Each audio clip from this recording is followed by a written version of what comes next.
falar sobre liberdade. Eu não sei se você já parou para pensar, mas esse é um dos maiores bens que o ser humano pode ter. É a capacidade de escolher os seus próprios caminhos, que a gente também pode chamar de livre-arbítrio. O problema é que a gente consegue se adaptar a qualquer coisa, a qualquer situação, até mesmo a prisão, ou seja, a falta de liberdade. Mas não deveria ser assim. É só a gente pensar, por exemplo, nos pássaros. Eles foram feitos para serem livres, para voarem por aí, para irem para onde eles quiserem. Mas vários deles são criados em gaiola, nasceram em cativeiro e não têm a menor condição de sobrevivência fora dali. Com isso, o normal para esse tipo de pássaro acaba sendo a prisão. Mas não deveria ser. Pra gente às vezes é assim também. A gente está tão acostumado às nossas prisões que nem consegue enxergá-las. Mas será que é possível alguém ser livre de verdade? E será que isso tem alguma correlação com as coisas em que a gente pensa e acredita? A gente pode extrair alguma coisa da Bíblia a respeito desse assunto? Pode sim. Se a gente olhar lá no Evangelho de João, no capítulo 8, os versos 31 e 32 falam assim: Disse Jesus aos judeus que haviam crido nele: Se vocês permanecerem firmes na minha palavra, verdadeiramente serão meus discípulos e conhecerão a verdade, e a verdade os libertará. Então, se a verdade liberta, é porque a gente está preso, está aprisionado. E os versos seguintes falam de uma prisão particular, é a prisão do pecado. Jesus fala: todo aquele que comete pecado é escravo do pecado. E se você quiser saber a respeito de pecado, sobre salvação, dá uma olhadinha no vídeo que eu já postei sobre esse assunto. E o que a gente vê na vida é que a gente muitas vezes tem prisões que impedem que a gente faça tudo aquilo que a gente deseja e quando a gente deseja. São prisões que podem ser impostas por outros ou que podem ser prisões que a gente mesmo se impõe. Podem ser prisões físicas ou prisões mentais. E elas podem ser aceitas por nós, consciente ou inconscientemente. Por exemplo, existem as prisões que são resultado de guerras, violência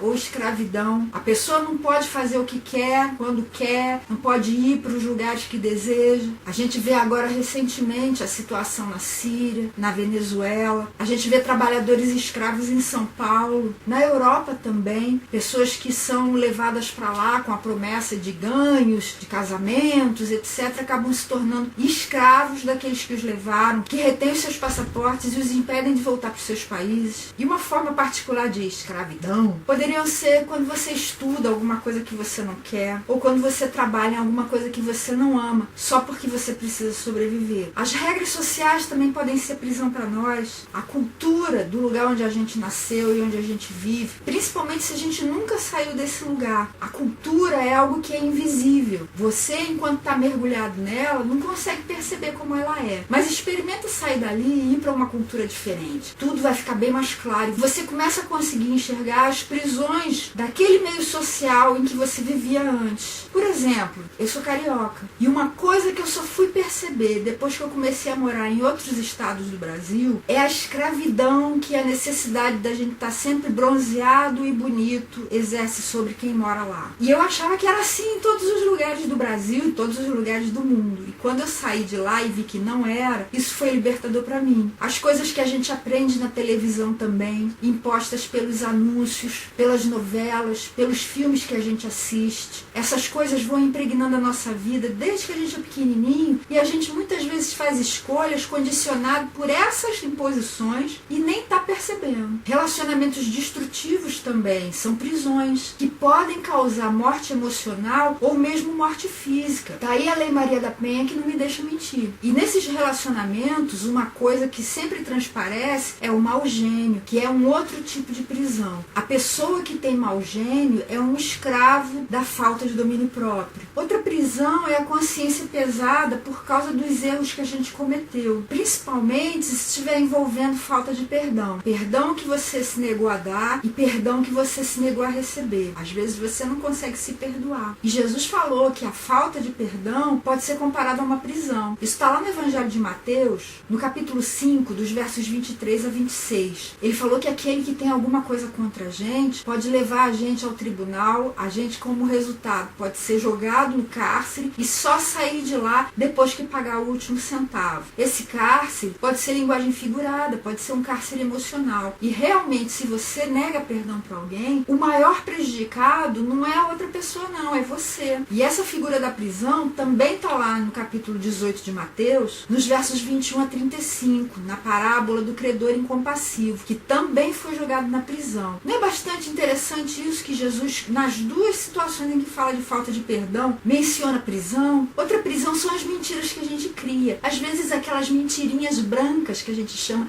não faz mal pra ninguém. Só que pra gente não ser pego na mentira, muitas vezes a gente tem que criar outras mentiras maiores pra ir tentando dar consistência à história que a gente inventou. Isso é uma das maiores prisões que a gente pode construir pra nós. Prisão também são as coisas que a gente acumula ao longo da nossa vida e que a gente não quer perder. Quanto mais bens você acumular, mais coisa você vai ter pra administrar, menos tempo livre você vai ter, mais preocupação também. E aquelas despesas que a gente começa e não quer parar só para não perder o dinheiro que já investiu até ali. Por exemplo, você já investiu tanto numa casa que não vale tudo aquilo, você poderia até ir para um lugar muito melhor, viver a sua vida, mas você não quer perder o dinheiro todo que você já investiu ali e fica preso àquele lugar. Mas você quer saber qual é a maior prisão de todas? É achar que não dá para mudar. E com isso a gente acaba tendo uma vida medíocre, com alguma dessas prisões ou mesmo com todas elas. Mas como é que a gente pode mudar? Se você sente que você precisa se libertar de alguma coisa, o passo principal é mudar a sua maneira de pensar, é mudar a sua mente e a partir daí começar a enxergar algumas coisas que você não estava enxergando antes. Enxergar a prisão onde você está, que tantas vezes é invisível. Enxergar como seria ter uma vida mais livre, começar a ter alvos. Enxergar a liberdade não como uma utopia, mas como uma possibilidade, traçar planos e começar a agir de acordo com esses planos. Vamos ver em relação a esses exemplos que eu dei antes. No caso de guerra ou de violência, vamos pensar nos habitantes da Síria e os da Venezuela. Existem aqueles que optam por ficar no mesmo lugar onde eles já estão, continuando a viver aquela situação. E existem aqueles que vão embora, enfrentando perigos, enfrentando um monte de adversidade. Qual é a diferença entre uns e outros? Os que saem têm a coragem de dar um passo de fé, muitas vezes movidos pelo desespero. Eles pensam, eu posso perder, porque na verdade toda escolha tem perdas e tem ganhos. Se você está na situação A e pensa em mudar para a situação B, você certamente vai perder algumas coisas e ganhar outras se ficar na A, e vai perder outras coisas e ganhar outras se for para B. E o desespero, ou quando a gente acha que o que a gente vai perder é muito pouco em relação ao que a gente vai ganhar, pode ser um grande motor, um grande motivador para a gente ir atrás da mudança. Mas então, o que você vai ganhar e o que você vai perder se continuar do jeito que tá, ou se você for para outra coisa? Eu sei que dá medo, mas ficar do jeito que tá também não dá? Quanto às regras sociais e culturais, aprenda a questioná-las. Algumas são boas, porque as regras sociais foram criadas com alguma finalidade. Na maioria das vezes é para facilitar o convívio das pessoas. Só que a situação social muda e muitas delas acabam se tornando obsoletas e até mesmo ruins para o novo contexto que surgiu. E acabam existindo só por mera tradição. Não questione por questionar, mas aprenda a questionar para ver isso é bom ou isso é ruim e pode ser melhorado. Conheça outras culturas para que você consiga enxergar a sua. Conheça outros modos de viver. Pode ser em outros países, mas pode ser em outros estados. Pode ser na própria cidade onde você mora, simplesmente indo para outros bairros. Quanto aos relacionamentos, comece avaliando aqueles que você tem. Veja se eles são destrutivos e preste atenção se você é a vítima ou se você é o algoz. Você pode estar oprimindo alguém, seu cônjuge, seu filho, algum amigo seu. Se você estiver em risco de vida, procure as autoridades e faça também o mais rápido possível um plano consistente para você poder ter uma vida livre bem longe daí onde você está. Mais pra frente a gente vai ver um vídeo a respeito só de relacionamentos e eu vou falar mais a respeito disso. Resolva também os seus erros, pedindo perdão para quem você precisa pedir. Isso não é sinal de fraqueza, pelo contrário, é sinal de força e de de coragem. E perdoe também. Saiba que Deus pode curar as suas feridas, mesmo que sejam aquelas mais profundas e mais antigas que você tenha, causadas por seu pai ou por sua mãe, algum antigo namorado ou cônjuge, alguma amizade ruim. Peça ajuda dele para conseguir curar essas feridas e para conseguir agir diferente a partir de agora. Um outro vídeo que a gente vai ver mais pra frente também é sobre perdão. E o perdão, dando ou recebendo, é a grande solução para uma consciência pesada. Se a sua consciência estiver pesada por causa das mentiras que você criou, resolva, decida de uma forma definitiva. Não mentir mais. Peça ajuda de Deus, confesse para as pessoas atingidas as mentiras que você falou, conte a verdade em amor e saiba que a verdade definitivamente liberta. Resista à tentação de mentir de novo, porque assim você vai ter uma vida muito mais leve, muito mais livre, muito melhor. Se você tiver com receio de perder coisas, saiba que a vida sempre, por mais que você tente evitar, sempre vai ter perdas. Só que existem perdas que são ótimas, são boas para trazerem ganhos para nós. Pensa comigo, se as suas mãos estiverem cheias de coisas, mas forem coisas ruins, você não vai ter como agarrar as coisas boas que vão passar por você. E quanto menos coisas você tiver para administrar, mais tempo livre você vai ter para fazer o que você gosta, para ser quem você quer, enfim, para viver. Não tenha medo das perdas. Jesus falou em Mateus 16, verso 25, e também em João 12, verso 25 também, a respeito de perder a vida. E ele falou que quem quer ganhar a vida, perde. Mas quem perde a vida, esse é que a acha de verdade. Você quer ter vida? Então esteja disposto a perder coisas. Esteja disposto a abrir mão delas e abra mesmo. E se você acha que não dá para mudar, creia na possibilidade de mudança. Ela é real. Aconteceu comigo, aconteceu com milhões de pessoas em todo o nosso planeta ao longo dos séculos. Mudar é possível. Mudar para melhor é possível. Sabe por quê? Porque Deus é rico em bênçãos. Ele tá doido para abençoar você. E Ele pode expandir os seus limites. Mostrar para você coisas que você nem imaginava que você poderia ser, ou ter, ou fazer. Se você quiser, dá uma olhadinha no vídeo que eu já postei sobre realização de sonhos.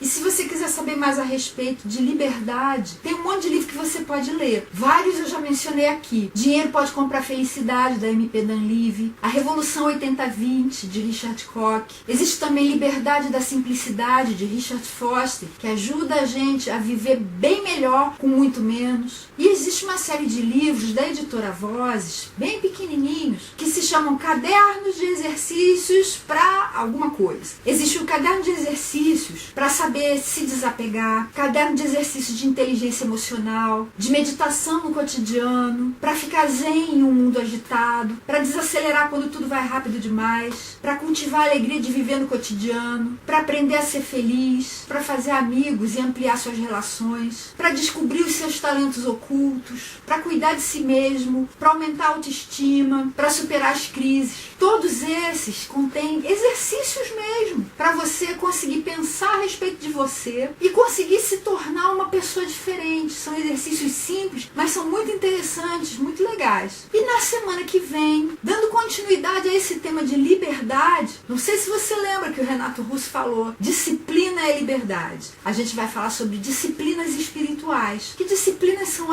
essas? Para que elas servem? Você quer saber? Então me encontra na semana que vem.